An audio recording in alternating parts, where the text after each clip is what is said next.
What I'm expecting on Saturday is to understand science more and to believe in it. But I just want to understand, like, why do people come up with facts like that? Why do you even call it a fact? Like, I want to know. On Saturday, I'm expecting to learn more on science because I'm obsessed with science.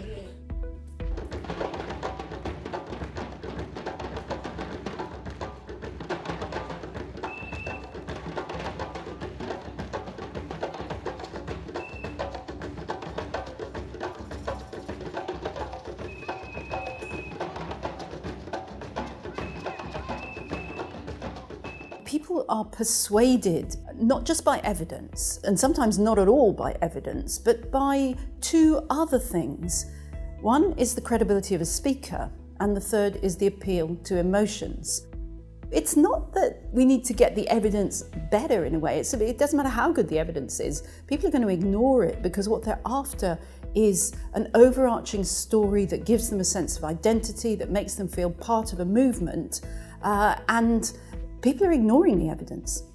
You'll see a parent or a politician going up against a researcher, and the researcher has all the answers, has all the evidence, everything is completely backing them. And all it takes is a very compelling story to completely dismantle all of that. We don't just need to confront false evidence. We need to create a grand narrative of the evidence in context. We need to confront it as part of a story, as part of a social movement. And it's the creating the social movement bit that I want to get across in my talk. Leon Festinger in the 1950s designed the theory of cognitive dissonance, really explaining what this means, that people tend to follow their own beliefs. They would deny or not accept information that doesn't fit into their bubbles.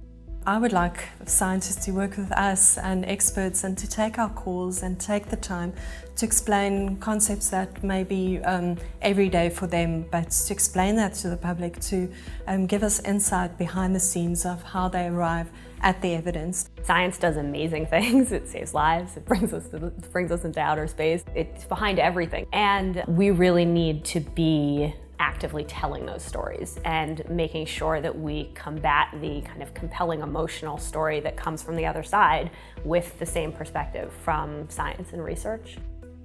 We can't be scientists sitting in our rooms doing our science. We need to engage with people in the real world. It depends on the person, the scientists involved, what techniques they want to use to disseminate their message. But for some, it may be to speak through an intermediary, like a journalist. Other people are more bold and set up their own blogs. I follow a few scientists, and some of them are really witty, and they get to the gist of it and they describe it in delightful ways. So yeah, to set up your own blog or even just tweet or Facebook about it, that'd be a wonderful start. It's not enough to just be doing the research. You have to, the final step needs to be bringing it to the community and having people engage and invest in science so that both scientists and the general community are actively advocating for that evidence to be implemented. Mobilizing people as a community to advocate has a lot of power.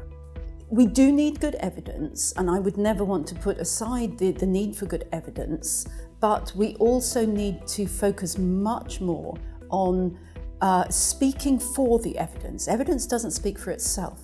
If you don't ride the tiger of social media, it's going to ride you.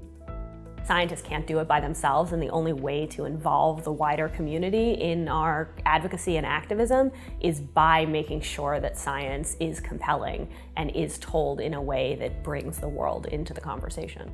It's very important to educate the younger people how to deal with the information properly, how to learn critical thinking.